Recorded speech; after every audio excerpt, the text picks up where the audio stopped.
A graça e a paz do Senhor para os irmãos. Vamos iniciar com a graça de Deus, debaixo da graça de Deus, da sua santa unção, mais uma escola dominical em que eu não estou ensinando, mas aprendendo junto com os irmãos, compartilhando a maravilha da palavra de Deus, que é o pilar e a condutora do homem no caminho santo, que tem como destino a cidade celestial, a Canaã celestial, a nossa salvação. Hoje, irmãos, nós vamos falar sobre temor e obediência, o dever de todo homem. Numa época, irmãos, em que nós ouvimos muito falar sobre direitos e deveres, o que você mais vê em aula de sociologia, de história, é sempre falando de direitos e deveres. Eles são pilares da cidadania brasileira, fazem parte da Constituição. E um não funciona sem o outro em sociedade. Mas com relação à nossa experiência, a nossa comunhão com Deus, como isso funciona? Será que nós temos direitos diante de Deus? E se temos direitos, eles não podem ser tirados, porque o nome é direito. Algo que não pode ser tirado de você é um direito teu. Será que nós temos direitos diante de Deus? Eu vou apresentar 3 textos e eu vou apresentar de forma inicial e nós vamos ler os três partes das escrituras e depois nós vamos trabalhar em cima das 3. E os irmãos vão entender o porquê que nós vamos comentar sobre isso e por que eu estou falando isso. Em Eclesiastes, vamos começar por Eclesiastes, no capítulo 12, irmãos, olha só. O capítulo 12, versículo 13, diz assim, ó. De tudo, olha bem, de tudo que se tem ouvido, o fim é, ou seja, o resultado final, a suma é: teme a Deus e guarda os seus mandamentos, porque este é o dever de todo homem. Vou repetir. De tudo que você tem ouvido, Salomão falando para alguém que ele chamava de meu filho, filho meu. A pessoa que estava ouvindo ou que viesse ouvir esses ensinamentos dele no futuro. Ele fala, de tudo que você ouviu até agora, ele está falando dele, de tudo que ele apresentou no livro de Eclesiastes, ele fala, de tudo que você ouviu até agora, o fim é, ou seja, a conclusão é: teme a Deus e guarda os seus mandamentos, porque este é o dever de todo homem. Vamos lá para Jó, o segundo texto. Marque bem isso. Eclesiastes 12, versículo 13. Agora Jó. Eu vou ler até em outra tradução, que essa aqui está mais rica. Jó, capítulo 27, o versículo 1 e 2. Diz assim, ó.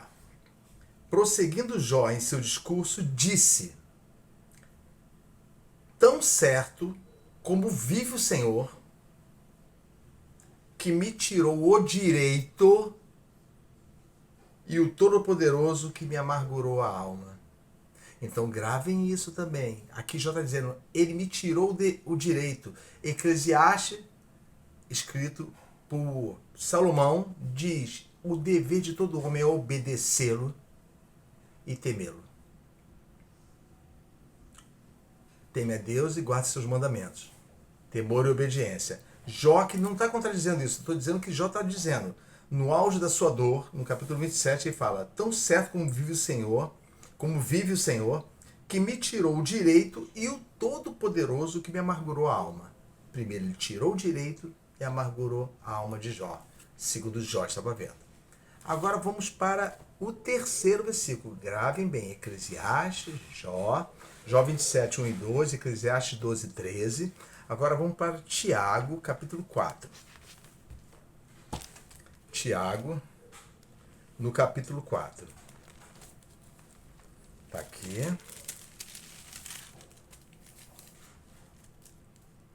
Eu vou ler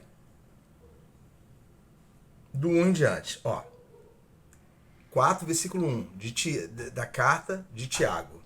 De onde vêm as guerras e pelejas entre vós? Ele faz uma pergunta. Da onde vêm essas guerras e pelejas e brigas entre vocês, e vocês com vocês mesmos e com outras pessoas? Porventura não vem disto, ele vai apresentar, a saber, dos vossos deleites, que nos vossos membros guerreiam? Quando ele fala assim, ele fala de prazer, dos vossos prazeres que vocês buscam. Vocês cobiçam, ó, cobiçais e nada tendes. Sois invejosos e cobiçosos e não alcançam nunca nada. Vocês combatem e fazem guerras e nada possuem, porque vocês não pedem. E vocês pedem e não recebem, porque pedem mal, para gastardes em vossos deleites. Parece que não tem nada a ver. Mas nós vamos verificar isso no decorrer do estudo. Então, vamos deixar aberto lá em Eclesiastes. E nós vamos começar a fazer uma observação. Eclesiastes apresenta o dever. Jó, não se assuste que eu vou falar, apresenta a confusão. Eu vou explicar melhor isso, se Deus assim dando graça. E Tiago apresenta o pecado do direito, ou do sentimento de direito, ou da presunção de achar que tem direito. Então nós vamos entender por que o homem sofre por direitos que ele não tem, enquanto ignora o poder do dever que o salvaria. Ele morre, ele sofre por achar que tem direitos, mas ele não tem. E eu sei que muita gente, logo nesse início, vai torcer o nariz. Por que nós não temos direitos? Nós somos filhos do rei, não é assim que você vê aí na rua? Eu sou filho do rei. Filho do rei tem autoridade. O filho do rei, olha só. O filho do rei, que também é rei, herdeiro, sabe de quem eu estou falando? O filho do rei se tornou escravo e serviu aqueles que ele mesmo ia salvar. Então não se engane com essa frase. Eu sou filho do rei e tenho direitos. Ao abrirmos, que nós lemos aqui o livro de Eclesiastes, no capítulo 12, versículo 13, nós somos confrontados, presta atenção, com uma afirmação que se destaca de toda a Escritura pela sua precisão e clareza. O texto diz assim, ó, de tudo que se tem ouvido, o fim é. Eu acho interessante isso, eu já até decorei. De tudo que você tem ouvido, olha o conselho de Salomão, o fim é, ou seja, não tem que se interessar por mais nada. O resultado final é de tudo que você leu, de toda a Bíblia que você leu. O fim é, teme a Deus e guarde seus mandamentos, porque este é o dever de todo homem. Então o que chama atenção aqui? Você já deve ter prestado atenção. O que chama atenção aqui é a forma definida com que a palavra se expressa, irmãos. Ela não apresenta o temor a Deus como um dever entre tantos outros, ou seja, mais um, ou como uma sugestão para uma vida melhor. Ela usa o artigo bem definido, o dever, não fala um dever. É algo único, absoluto, que resume a totalidade da minha existência e da sua. Esse é o dever, o homem não vive sem praticar isso. E quando eu digo não vive, ele está morto e separado de Deus. Porque Salomão está dizendo, o resultado é isso. Então, eu e você, que muitas vezes de forma presunçosa dizemos, eu já conheço a Deus. Será que temos isso no nosso coração? Olha o que a palavra está falando. Começa a pensar em você. Será que você tem isso no coração? Esse dever que veio da própria palavra de Deus, que está dizendo que de tudo que nós sabemos, ou que lemos nas Escrituras, se não tiver esse fim, é vão. Não a Escritura. Para nós, o fim é teme a Deus e o obedece. Então compreendam isso. sabe, o homem ele passa a vida focado. E eu fico pensando nessa situação. Tudo se resume em direitos. O crente vive falando isso. Eu tenho direito de uma vida feliz. Eu tenho direito disso. Eu tenho direito daquilo. Direitos que ele acredita ter adquirido ou que sente que foram tirados. Por isso ele fala de direitos. Quantas pessoas falam, Deus não poderia ser um pouco mais bondoso comigo, não? Olha, deviam ter temor dessa frase. Sabe, as pessoas expressam revolta. Mas tinha que ser assim? A Bíblia redireciona o nosso olhar para a única coisa que realmente nos cabe. Diante de Deus, o homem não possui direitos fundamentados em sua própria vontade ou mérito carnal. Não possui direitos. Não se assustem, porque não é entendimento meu, é a palavra. Pois o direito, se o direito é algo que se adquire e não se pode tirar, então nós não temos. No entanto, o que vemos, irmãos, é que a única base real para a vida é o cumprimento do nosso dever e obediência. E eu fico olhando para esse texto de Eclesiastes e reconheço que temer a Deus é o dever de todo homem. E é o que traz ordem na confusão, no caos das nossas queixas, irmão. Quando assumimos essa posição, entendemos que o Senhor não está sob obrigação, não está debaixo da obrigação de nos dar garantias. Mas Ele louva e abençoa aquele que reconhece a sua soberania. O fim de todo discurso, de toda sabedoria e de toda busca humana se resume a isso: o dever de temer e obedecer. É nessa entrega que o homem encontra, irmãos, o seu verdadeiro lugar diante do Criador. E o interessante é que muitas pessoas se enganam, fingindo que não sabe isso.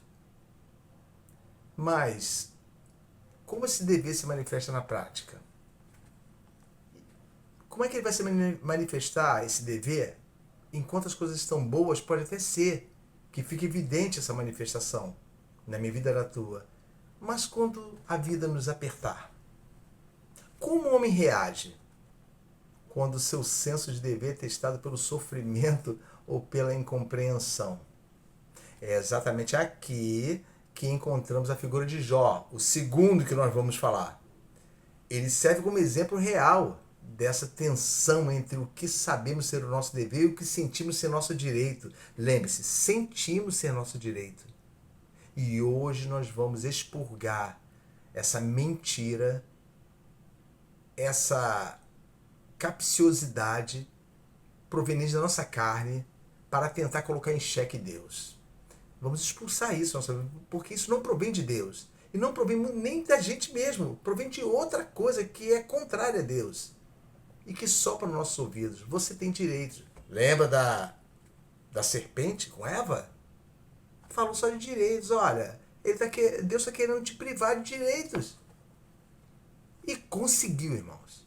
É por meio desse pensamento de direito é que nós damos ênfase e justificamos a revolta. Nós justificamos a ira.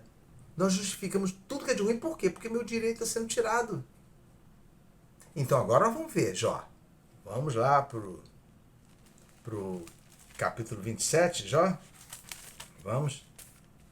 E vamos repetir o versículo. Olha só o que diz.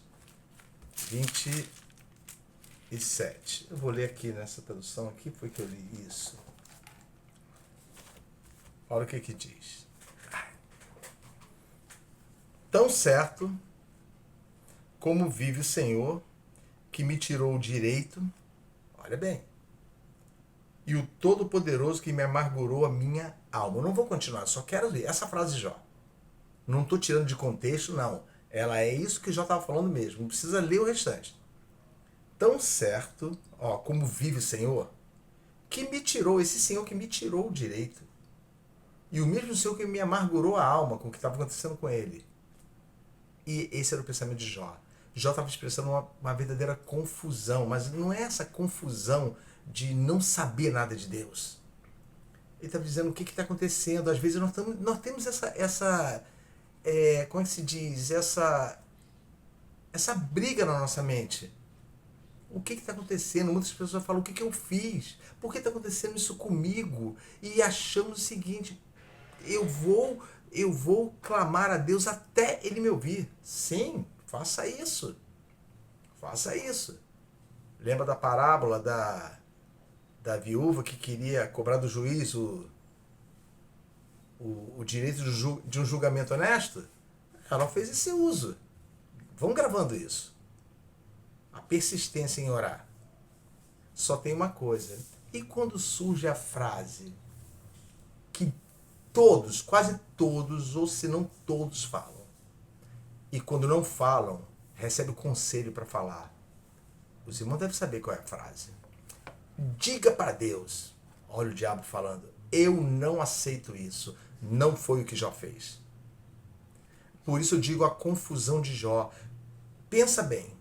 Um homem considerado por Deus, não foi ele que transmitiu isso para Deus, não foi Deus que viu nele.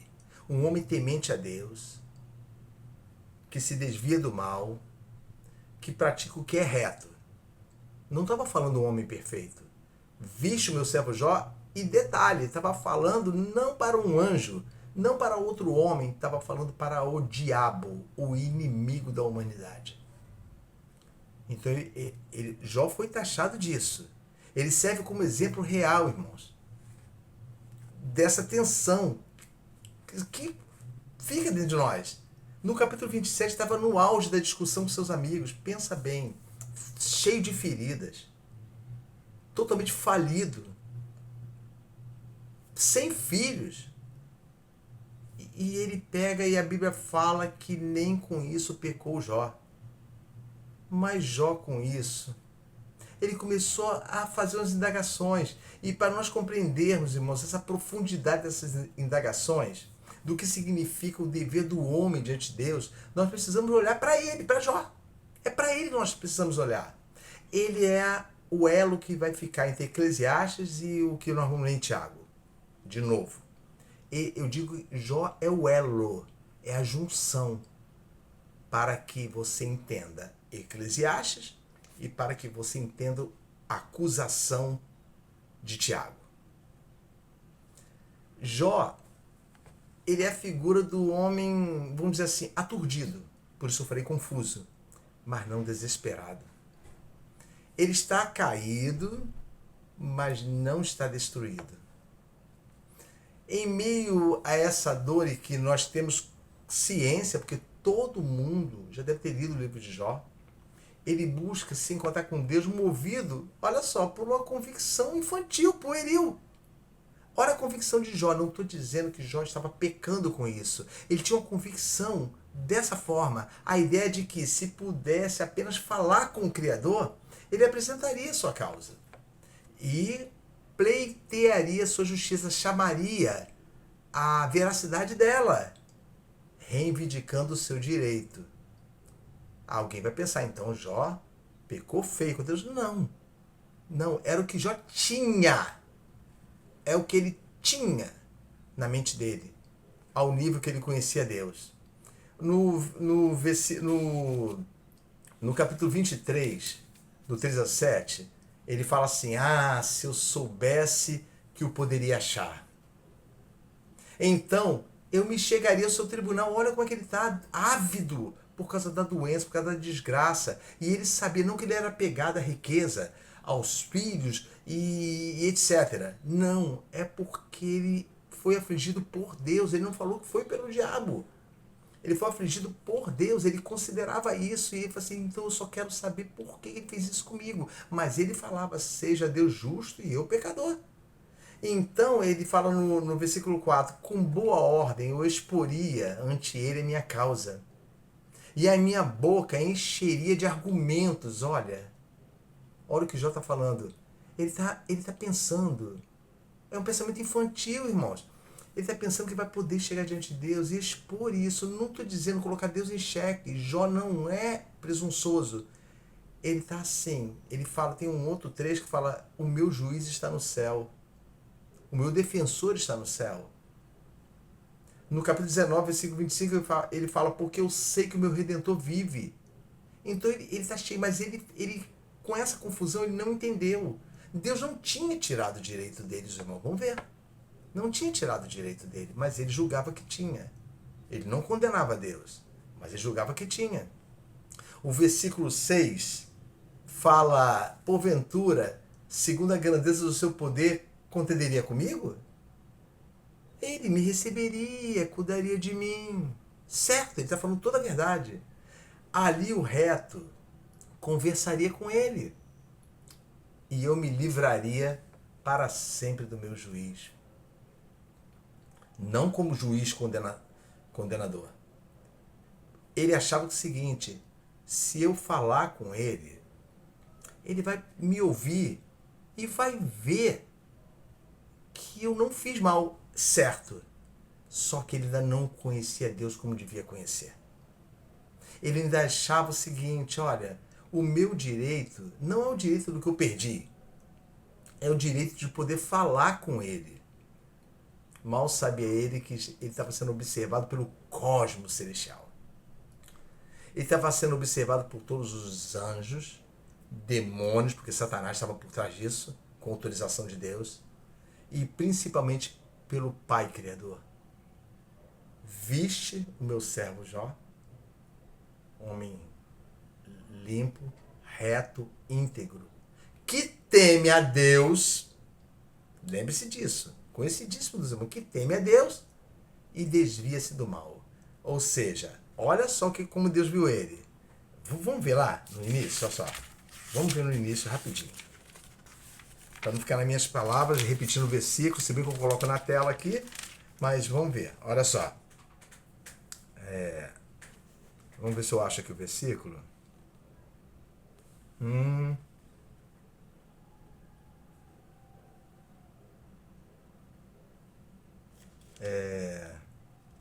Aqui, o versículo 8. E disse o Senhor a Satanás: observaste meu servo Jó? Porque não há ninguém na terra como ele, homem íntegro, reto, temente a Deus, olha aí Eclesiastes, e se desvia do mal, obediente. Olha que maravilha! Então começa a colocar isso, Senhor. Eu preciso que isso se revele para mim. Não adianta somente decorar isso. Eu preciso que se revele para mim que a minha falta de direito é um plano teu para total dependência. Então vou repetir o versículo. Ó. Observaste, meu servo Jó, versículo 8, capítulo 1. Porque não há ninguém na terra como ele, homem íntegro e reto, temente a Deus e obediente. Eu vou substituir. Se desvia do mal, obediente, obedece a mim. Vê o mal e desvia. Confirmando Eclesiastes, mas Jó não conseguia ter essa visão. Porque essa visão de Deus, e muitas vezes, irmãos, nós ficamos procurando nossos direitos, que são pecaminosos, quando Deus quer realizar isso. Uma total revelação. Jó não sabia. O que Jó não sabia, que muitas vezes nós esquecemos, é que o plano, irmãos, de Deus era maior do que uma simples resposta judicial. O que Jó queria era uma resposta, o plano de Deus estava além disso. O alvo de Deus, por Jó ser um homem que já o temia, irmão, sabe o que era? Premiá-lo. Isso mesmo, premiar Jó com algo muito superior a uma explicação. Jó estava visando uma explicação, apenas isso. E Deus queria premiá-lo com algo superior, único, genuíno. Sabe o quê? A sua própria manifestação. Irmãos, eu costumo dizer que eu posso estar na cama de um hospital entre a vida e a morte, aliás, esperando a morte. E orando a Deus que a morte não será nada caso haja uma manifestação de Deus a mim naquela determinada noite e eu venha falecer horas depois. É isso, sabe? É o clama a mim, responder-te-ei. E anunciei coisas grandes e firmes que não sabes. Que diz Jeremias. Observem bem. Naquele instante, todo o direito que Jó julgava ter é totalmente desargumentado, irmãos. Não é assim? Ó? Então Jó respondeu ao Senhor e disse, 40, versículo 3 e 4. vamos lá, para o 40, versículo 3 e 4. Olha que coisa maravilhosa. Então você começa a pedir um conselho que eu dou para você. Faça aquilo que eu fui ensinado por outra pessoa há muitos anos e realmente é a verdade de Deus. Não fique somente lendo o versículo. Peça a Deus assim, Senhor, me firma nisso aqui, para que quando vier a hora difícil eu tenha o apoio e o descanso do Senhor, por meio da revelação do Senhor. Olha o que diz, ó. Versículo 3 do capítulo 40, ó. Então Jó respondeu ao Senhor e disse, eis que eu sou vil. Olha bem, eu não tinha acabado de falar? Me dá uma chance. Isso foi quando Deus apareceu para ele, do redemoinho. Ele não falou, olha, eu só quero uma chance. Eu só quero uma chance. Eu não quero ler o contexto, porque tem as palavras, onde estavas tu, quem é aquele, quer dizer, chamando Jó a observar que quem está falando com ele é o Deus Criador Santo. E Jó fala, eis que sou vil, o que eu falaria? No versículo 4, o que eu poderia falar com o Senhor? A minha mão coloco na boca e me calo. Olha a diferença agora. Olha a diferença do pensamento de direito diante de Deus para um pensamento de temor agora. Ele está dizendo, não, eu me recuso. Ele poderia falar assim, sim, Senhor, eu vou expor minha causa. Era o que ele queria.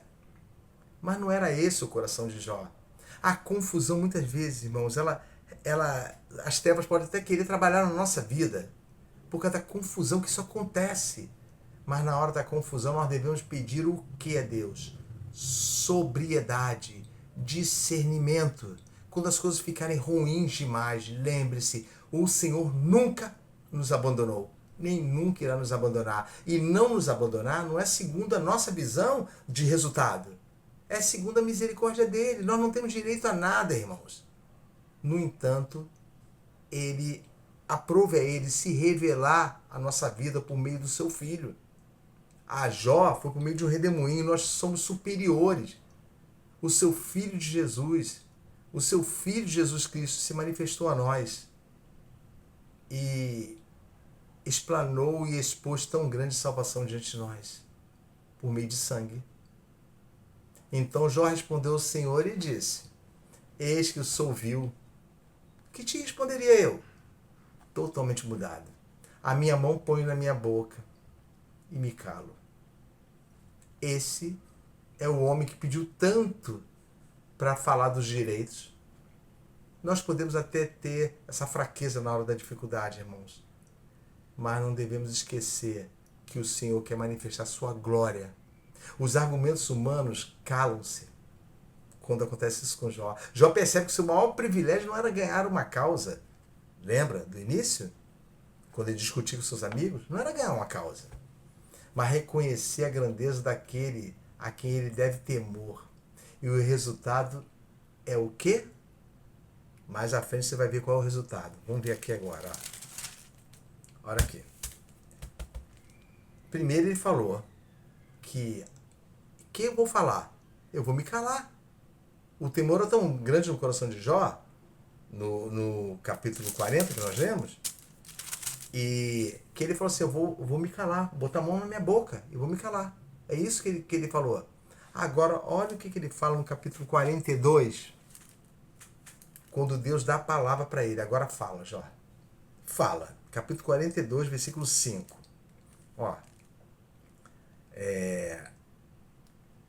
No versículo 4 fala assim, escuta-me, pois, e eu falarei. Eu te perguntarei e tu me ensinarás. Jó falando. O versículo 5. Com o ouvir dos meus ouvidos, eu te conhecia somente de ouvir. Isso que ele está dizendo. Ó. Eu te conhecia somente de ouvir. Mas agora, os meus olhos te veem. Versículo 5. Agora o 6. Ó. Por isso, ele não falou, eu exponho a minha causa diante do Senhor. Eu exponho o que está acontecendo comigo. Estão sendo injustos comigo? Não. Por isso me abomino e me arrependo no pó e na cinza. Então, irmãos, olha bem, ao invés de direitos, brotou nele quando ele presenciou a manifestação da glória de Deus diretamente para ele. Diretamente para ele, ele se arrependeu e se abominou. É isso que deve acontecer com a nossa vida quando passa o pensamentozinho de direitos. Irmãos, agora quando nós formos para Tiago, vocês vão ver. Sabe? A presença de Deus resolve, irmãos, o que o argumento não consegue. Jó entende finalmente que o dever de temer a Deus e obedecê-lo é a única base sólida que nós podemos sustentar. Porque a nossa queixa, lembra do estudo de que se queixa o homem? É porque a nossa queixa morre, mas aguça o quê? Lembra, eu te conhecia somente de ouvir. Agora o quê? Os meus olhos te veem, discernimento, a visão espiritual nasce. E isso é maravilhoso, irmãos. E eu fico pensando, se em Jó nós vemos o conflito de um homem íntegro, conflito, um homem íntegro, segundo Deus via. Talvez ele nem soubesse disso. Mas Deus via. Então entenda bem, não subestime o que Deus vê em você. Apenas tema-o e obedeça-o. Porque isso será observado por ele. Quando ele falou de Jó, ele falou isso, que teme a mim e me obedece. Então é assim? Então, se esse homem íntegro ele tem conflito, e ele descobre que a glória de Deus desargumenta, sabe, todos esses conflitos, em Tiago, que nós vamos ler agora, irmãos, nós somos levados a um nível ainda mais profundo. O Tiago nos mostra porque muitas vezes insistimos tanto nessa ideia de direitos. Sim, naquela época. Ele escreveu a carta basicamente voltado para isso. Ele revela que o que chamamos de direito, na verdade, pode ser um disfarce para algo que está oculto no nosso coração. Olha, todo mundo, vamos abrir lá em Tiago e nós vamos repetir, mas nós vamos acompanhar alguns versículos. Olha, muitas vezes, irmãos, falar isso para os irmãos, a gente dorme e acorda com sentimento assim, eu não devia ficar doente, porque eu sou servo de Deus. Eu não devia sofrer porque eu sou servo de Deus. Mas, irmãos, entenda bem. Já pensou Jesus falando isso? Eu sou teu filho, pai. Tem outro jeito de morrer por ele? Não, morte é morte. É sacrifício. Ele chegou a falar o ponto, pai, é grande o meu sofrimento. Se possível, passa de mim esse cálice. Ele estava dizendo, se possível, não passa de mim isso que eu tenho que passar em termos da sua visão de sofrimento. Mas não se faça a minha vontade. Faça-se a tua vontade. É isso que deve estar no meu coração, no teu. Olha, analisando o capítulo 4, irmãos, de Tiago, eu acho interessante. Encontramos o diagnóstico direto sobre a natureza das nossas reclamações. Tiago questiona de onde vêm as guerras e as pelejas entre nós. Olha o que diz. Tiago, capítulo 4, ó. Versículo 1. De onde vêm as guerras e pelejas entre vós? Porventura não vem disto, a saber dos vossos deleites que em vossos membros guerreiam? Ele estava dizendo a origem. Vocês acham que vocês são cheios de direitos? Que vocês querem... Sabe, o que Tiago está revelando é uma inversão do que nós conhecemos perigosa, irmãos. O homem, em sua natureza carnal, tem a tendência de travestir seus desejos e cobiças com uma roupagem de direitos. É isso mesmo, ele disfarça a sua cobiça e diz que é direito. Quer ver um exemplo? Quando a pessoa fala assim, a Bíblia não fala nada contra isso, como se a Bíblia fosse apenas aquilo ali. Olha o que Eclesiastes diz de tudo que você tem lido. Ajunta tudo e resume em duas coisas. Teme a Deus e guarda os seus mandamentos e o obedece. Tem gente que fala assim, a Bíblia não fala nada contra isso. Os irmãos lembram do ensino em que nós demos uma escola dominical e falamos sobre a palavra concupiscência? Concupiscência, no grego, sabe, alguns traduzem por cobiça, outros até mesmo por inveja, mas a concupiscência no grego é muito mais profunda. Não teria uma palavra no português para expressar isso que eu vou dizer para os irmãos. É um ardente desejo Vamos gravando essa frase. Concupiscência, é um coração concupiscente. É um coração que arde em desejo de ter e fazer, os dois verbos, ter e fazer aquilo que Deus não quer, nem que tenhamos e nem que façamos. Então, sigamos o exemplo de Jó, que numa simples palavra de Deus falou: fala, Jó, agora comigo. Não vou falar nada. Eu te conhecia somente de ouvir, agora eu estou te vendo e sei que eu sou vil e eu não sirvo para estar diante do Senhor. Por isso eu me arrependo. Eu me arrependo de tudo que eu falei, porque não foi glorificador a Deus. E engraçado que Deus falou que ele falou que era reto.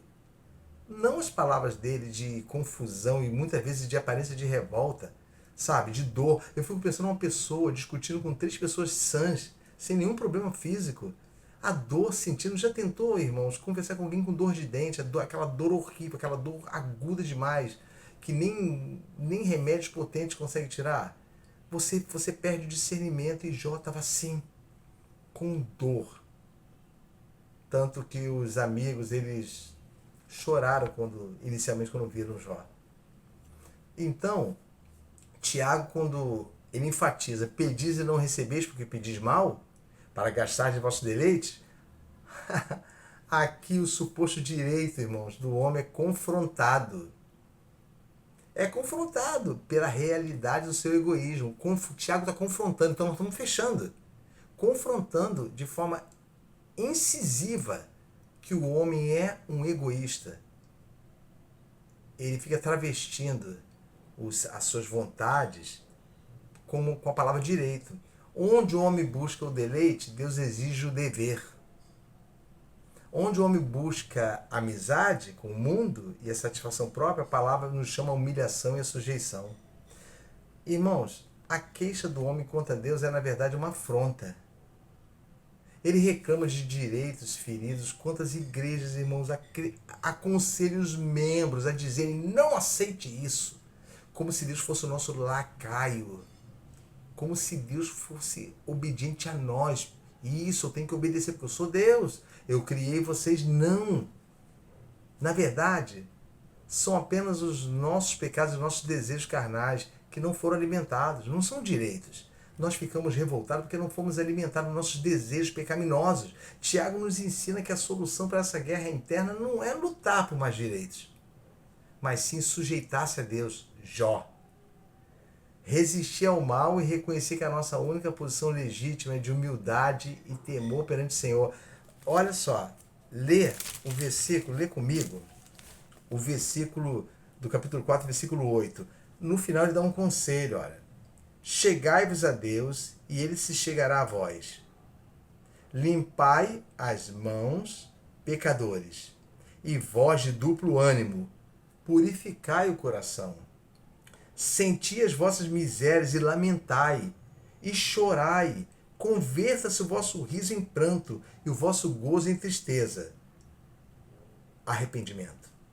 Humilhai-vos perante o Senhor e ele vos exaltará. Olha o prêmio. Então não existe direito. Não existe direito. O direito é pecaminoso. O direito o homem busca. O direito é misturado com o pecado. Lembre-se sempre da queda do homem. O homem, ele não precisava ter direito, porque ele era dono. Deus o colocou para reinar. E ele se corrompeu. E aí você pensa, se ele se corrompeu, então ele perdeu. Já que está faltando de direito, não tem direito a nada. O único direito que o homem realmente adquiriu por conta própria, irmãos, foi o direito à morte, por causa do pecado. Vida, fôlego, alimento e salvação não é direito. Não é direito, é misericórdia e de Deus. Assim, irmãos, já que é misericórdia, quando o homem abraça o dever de Eclesiastes 12:13, ele para de exigir o que não merece e começa a transbordar gratidão pelo que recebe sem merecer. Entenda as palavras. Ele para de exigir o que não merece. e começa a transbordar, a mostrar gratidão pelo que ele recebeu, não importa o que, sem merecer. Não importa o nível. Depois de olharmos para a integridade de Jó, que silenciou diante da glória de Deus, irmão, é maravilhoso. E olharmos para a correção de Tiago, capítulo 4, que expõe os nossos pecados travestidos de mas é o nosso direito. Voltamos agora ao nosso ponto de partida, Eclesiastes 12, versículo 13. Fizemos a volta. E finalizamos como o próprio Salomão falou. A suma é, teme a Deus e o obedece. Porque esse é o dever de todo homem. Então, com isso, irmãos, a gente sepulta de uma vez a ilusão do direito humano. Eu quero sepultar isso. O direito nos traz queixa, guerra, frustração, porque Tiago mostrou isso. Eu não li para os irmãos, mas você pega o capítulo 4, não ficou só no primeiro versículo, não. Olha o que diz. Vocês cobiçam e vocês não possuem nada. O 2. Sois invejosos e cobiçosos e não podeis alcançar. Combateis e guerreais e nada tendes. Pedis e não recebeis, porque pedis mal para gastar nos vossos pecados, deleites. Aqui não é a coisa boa, não. Nos vossos desejos carnais, nos vossos pecados. Vocês estão ansiosos que Deus abençoe a vossa vida carnal, porque vocês acham que tem direito de viver nessa terra. Quantos aqui continuam na terra baseado em vídeos de palestra, não é mais pregação, é palestra, dizendo Deus quer que você fique rico. Deus não quer que você fique rico, irmãos, porque Ele é a sua riqueza. Então grava isso, é o que eu falo quando alguém me falar uma besteira dessa para mim. Por que eu desejarei ficar rico? Porque a traça e a ferrugem vai comer essa riqueza. A inflação vai comer essa riqueza. E ela pertence a essa terra. Se eu sou o homem mais rico do mundo porque tenho a Jesus Cristo como meu Senhor e Salvador, eu sou herdeiro e co-herdeiro com Ele. De uma cidade celestial, o qual o mundo zomba, o qual o mundo desdenha. E eu mantenho firme no coração. Então por que eu me rebaixaria a tentar obter riquezas humanas? As pessoas se matam, irmãos. E uma vez que você segura o seu direito, você não quer largar. Uma certa vez eu falei acerca dos caçadores de macaco numa região, se eu não me engano, da Índia ou de algum país ali fronteiriço. Eles caçavam macaco botando um jarro com amendoins dentro. E eles tinham que pegar o macaco vivo. E o macaco vinha e enfiava a mão fechada, a mão aberta, entrava. Porque sentia o cheiro do amendoim. E ele pegava aquele monte de amendoim, fechava a mão, mas a mão não saía. Irmãos, o macaco via os caçadores chegando perto dele, mas não largava. Sabe por quê? Cobiça. Mas é meu direito, eu cheguei até aqui esse amendoim, não vou perder. Essa semana eu estava vendo uma reportagem, eles filmaram o acontecimento. Um garoto com uma moto, ele comprou a moto, mas ele fugiu da polícia, ele atropelou uma pessoa, ele quase matou outra, ele quase bateu no carro, quase perdeu a própria vida, e quando ele conseguiu chegar em casa para escapar da polícia, ele enfrentou a polícia porque ele falou assim, a minha moto ninguém vai levar. Uma coisa de louco. Eu fiquei vendo aquele vídeo e falei assim, que é isso? A minha moto não vai levar. Pode bater na minha cara, pode me matar, mas a minha moto não vai levar. Entendam isso. Porque está na cabeça dele, é meu direito. Ele gritava, eu comprei, está no meu nome, é minha, ninguém vai levar não. É isso que nós gritamos diante de Deus, disfarçadamente, o nosso direito. Quando você discute com alguém e briga por causa de ideologia, você está buscando o teu direito. Há quanto tempo você não ouve mais o crente falar assim, glorificado seja o Senhor, em breve tudo isso vai passar?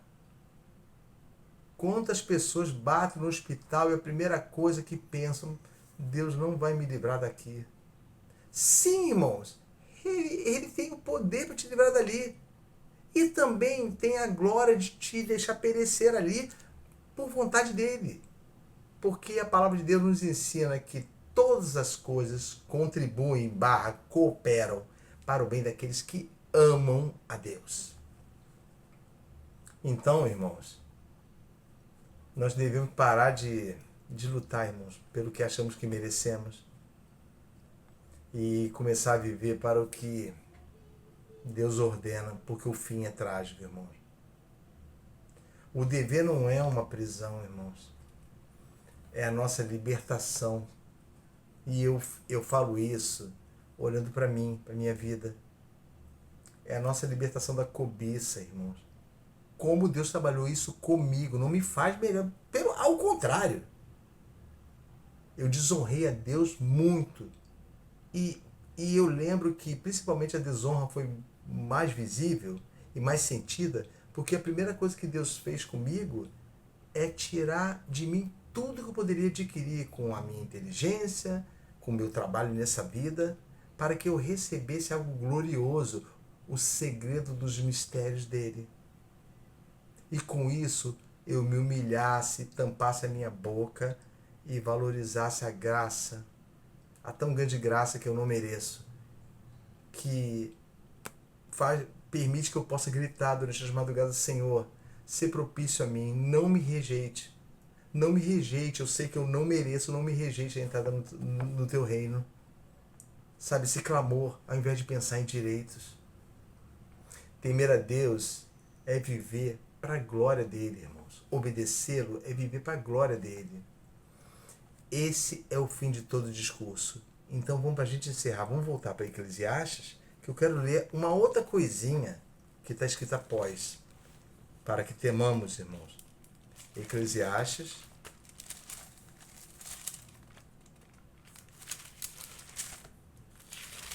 Vamos finalizar aqui.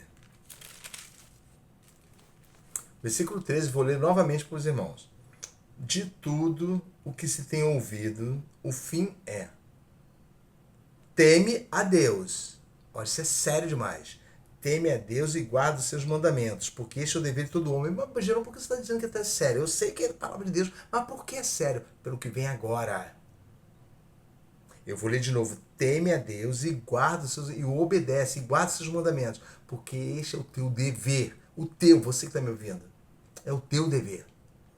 Sabe por quê? Porque senão, porque Deus, versículo 14, há de trazer a juízo toda ação ou obra e até tudo que está encoberto, oculto, quer seja bom e quer seja mal. Teme a Ele, porque Deus vai trazer juízo. E todos estão brincando, achando que o céu é um estado da alma, um estado de espírito, sabe? Em que você fica nas nuvenzinhas tocando harpa. Vai haver uma ressurreição, irmãos. E eu acho isso assim glorioso, ao mesmo tempo temível, porque o seu nome deve ser pronunciado. Então pense bem na sua sorte. Foi dito para Daniel: Daniel, você não tem que saber de nada. Apenas sela essas palavras no livro e você vai dormir. Você vai morrer, você vai, como seus pais, você vai dormir. E a sua sorte estará contigo no dia do juízo. Ou seja, está designado a você. Olha que palavra. Então pensa bem, o que nos sustenta? São nossos direitos? Não. Aquilo que nasce do temor e da obediência a Deus. Sabe o que nasce? Aquilo que nós não temos direito, mas é dado. Esperança. Então guarde essa palavra no teu coração. Esse breve estudo, que parece até uma sequência do que foi estudado na semana passada e na outra que passou.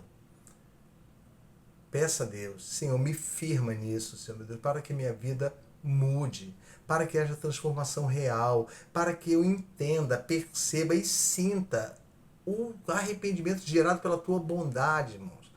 Ó Senhor, para que eu seja constrangido pelo seu amor e para que seu amor seja derramado no meu coração e seja assim, uma fonte inesgotável que substitua o meu amor. Que não se cumpra a palavra de Tiago na minha vida, que ele chama de adúlteros e adúlteras. Não sabeis vós que a amizade no mundo é inimizade contra Deus? Então ele manda, resista ao diabo. Não permita que ele coloque que você tem direitos, como colocou na cabeça da primeira mulher e do primeiro homem. Vocês têm direitos. Façam isso, é direito de vocês. Deus tem mais a que obedecer. tema a Deus e guarde seus mandamentos, obedeça. Que Deus o abençoe ricamente. Fique com Deus. Amém.